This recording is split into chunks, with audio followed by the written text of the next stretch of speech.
एक व्यक्ति काफ़ी दिनों से परेशान चल रहा था और अपनी परेशानियों की वजह से वो काफ़ी गुस्से वाला और चिड़चिड़े वाला हो गया था और आए दिन अपने गुस्से को वो परिवार वालों पे उतार देता था। कभी कभी तो अपने बच्चों पे ही सारा स्ट्रेस उतार देता था। उसको इस बात से परेशानी थी कि घर का खर्चा उसे ही उठाना पड़ता है। उसे इस बात से भी परेशानी थी कि परिवार के हर एक सदस्य की ज़रूरतों की पूर्ति उसे ही करना पड़ता है। उसे इस बात से भी परेशानी थी कि आए दिन उसके घर में नए नए मेहमान आते रहते थे और उसकी पत्नी से भी अनबन होता ही रहता था। तो एक दिन बंदा वो ऑफिस से आके बैठा हुआ था और काफ़ी परेशान था और उसी दरमियान उसका बेटा उसके पास आता है बड़े ही हंसते हुए, कहते पापा प्लीज़ आज मुझे मेरा होमवर्क करा दो प्लीज़। और उस बंदे ने बिना सोचे समझे अपना ऑफिस का पूरा स्ट्रेस उस बच्चे पे उतार दिया, बुरी तरह डांटा उसे और वहाँ से भगा दिया। बच्चा निराश होकर अपना चेहरा लटकाकर चला गया। कुछ देर बाद जब उस बंदे को ये महसूस हुआ कि उसने गलती करी है, उसको अपने बेटे से ऐसा बर्ताव नहीं करना चाहिए था, तो अपने बच्चे के पास गया तो उसका बच्चा होमवर्क की कॉपियों के साथ सो गया था। उस आदमी ने देखा कि उसके बेटे को क्या होमवर्क मिला था, तो उसने उस कॉपी को उठाया तो एक टॉपिक मिला हुआ था, उस पर उसको एस्से लिखना था, हिंदी में था, निबंध लिखना था। और टॉपिक था कि उन चीज़ों के बारे में लिखो जो शुरू में आपको तकलीफ देती हैं लेकिन बाद में वो अच्छी ही होती हैं। पढ़ने लगा वो बंदा। पहला पॉइंट बच्चे ने लिखा था कि मुझे अपने एनुअल एग्जामिनेशंस बहुत बुरे लगते हैं, मैं देना नहीं चाहता, पूरा पोर्शन एक साथ आ जाता है, लेकिन हाँ उसके बाद ही तो गर्मियों की छुट्टियां पड़ती हैं, इसीलिए मुझे वो अच्छा लगता है। शुरू में तो मुझे बेकार लगता है लेकिन बाद में गर्मियों की छुट्टियां जो पड़ जाती हैं। दूसरा पॉइंट लिखा था मेरा स्कूल का मॉर्निंग बेल। शुरू में पहला बेल दूसरा बेल लगता है लेकिन लास्ट में जब वही बेल छुट्टी का घंटी बजता है तो मुझे बहुत अच्छा लगता है क्योंकि मैं घर आ जाता हूँ। तीसरा पॉइंट लिखा था कि मॉर्निंग जो अलार्म है बजता है, जब मैं उठता हूँ तो मुझे ये रियलाइज़ दिलाता है कि तुम जीवित हो, अगला दिन तुम्हारे पास है, तुम एक नई शुरुआत कर सकते हो। और लास्ट पॉइंट जो था वो पढ़ के उस व्यक्ति के आंखों से आंसू आ गए। उस बच्चे ने लिखा था जैसे मेरे पापा का डांट, वो जब डांटते तो मुझे बहुत बुरा लगता है, रोना आता है, लेकिन मेरे पापा ही तो मुझे हर एक चीज़ ला के देते हैं, मेरे खिलौने, मेरे ज़रूरत की चीज़ें, खाने पीने की चीज़ें वही तो ला के देते हैं, मेरे पापा बहुत अच्छे हैं।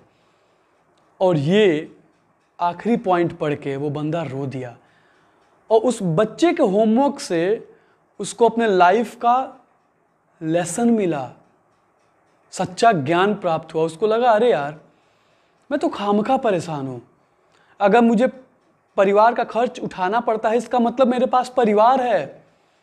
दुनिया में तो लाखों ऐसे लोग हैं जिनका परिवार ही नहीं है, घर ही नहीं है। मैं तो बहुत लकी हूँ कि मेरा परिवार है और उनके लिए मुझे मेहनत करना पड़ता है, मेरे पास पर्पस है लाइफ में। फिर उसको रियलाइज हुआ उस बंदे को कि हर एक सदस्य, हर एक व्यक्ति की ज़रूरतों को पूरा करता हूँ। तब उसको लगा मेरी पत्नी है, मेरे बच्चे हैं, घर में बाकी अन्य सदस्य भी हैं। दुनिया में बहुत ऐसे लोग हैं जिनका घर तो है लेकिन घर के अंदर रहने वाले वो लोग नहीं हैं, वो व्यक्ति नहीं है, वो परिवार नहीं है।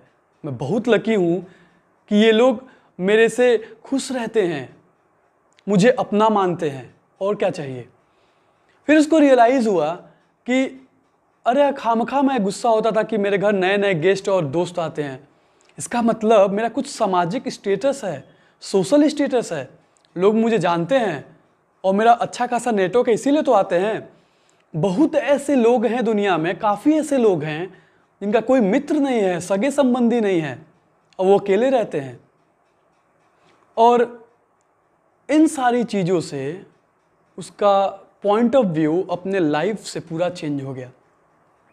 फिर उसको ये भी रियलाइज़ हुआ कि मेरी वाइफ से इतनी अनबन हो जाती है, लड़ाई हो जाती है, लेकिन वही वाइफ तो मेरे हर काम करती है। सुबह से लेकर शाम तक बेचारी दौड़ती रहती है घर को संभालने में, हमारी ज़रूरतों को पूरा करने में, और मैं उससे ही गुस्सा हो जाता हूँ।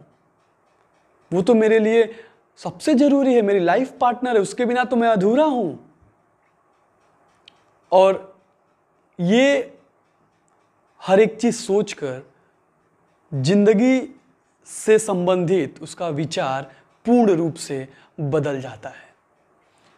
तो दोस्तों, अगर हम अपनी लाइफ में हर एक चीज में सकारात्मक सोच रखेंगे ना, तो इरिटेशन, गुस्सा और चिड़चिड़ापन नहीं रहेगा।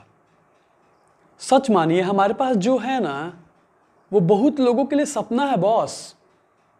ये फैमिली का होना, माँ बाप का होना, घर के लिए काम करना, दिन भर दौड़ते रहना, दौड़ भाग करते रहना, घर पे कोई आपका इंतजार कर रहा हो, कोई आपके लिए ही जी रहा हो, सब लोग आपके ऊपर निर्भर है। ऐसा होना दुर्भाग्य नहीं है, सौभाग्य है। बहुत ऐसे लोग हैं इस दुनिया में जिनके पास कुछ नहीं है, परिवार को तरसते हैं, एक घर को तरसते हैं, कुछ जिम्मेदारियों के लिए तरसते हैं। तो मेरे प्यारे दोस्तों, चाहे जो कोई भी आप देख रहे हो, लाइफ में समस्याएं सबकी है। तो क्या वो समस्याएं हमको तोड़ देंगी? क्या वो समस्याएं हमसे छीन लेंगी? नहीं ना। तो हर एक चीज में आप सकारात्मक चीजों को ढूंढिए। खुशियां और संतुष्टि अपने पास, आपके पास आ जाएगी। तो आज की कहानी में इतना ही। छोटी सी कहानी, बड़ा संदेश। इस बात पर चिंतन करिए और जो आपके पास है उसमें आप सकारात्मक चीज़ों को ढूंढिए। अपने असली खुशियों को ढूंढना चाहते हैं तो अपने परिवार में देखिए, माँ बाप के चेहरे में, बच्चों के चेहरे में, और अपने काम में देखिए। ज़िंदगी से शिकायतें ख़त्म हो जाएंगी दोस्त। तब तक के लिए मैं आपसे अलविदा लेता हूँ। और आप नए हो मेरे चैनल पे तो सब्सक्राइब जरूर करो, बेल आइकॉन को प्रेस करो कि जब कभी भी मैं न्यू वीडियोस डालूँ ना तो आपको नोटिफिकेशन मिल जाए। और सबसे ज़रूरी बात यार, अपना ध्यान रखो। Take care.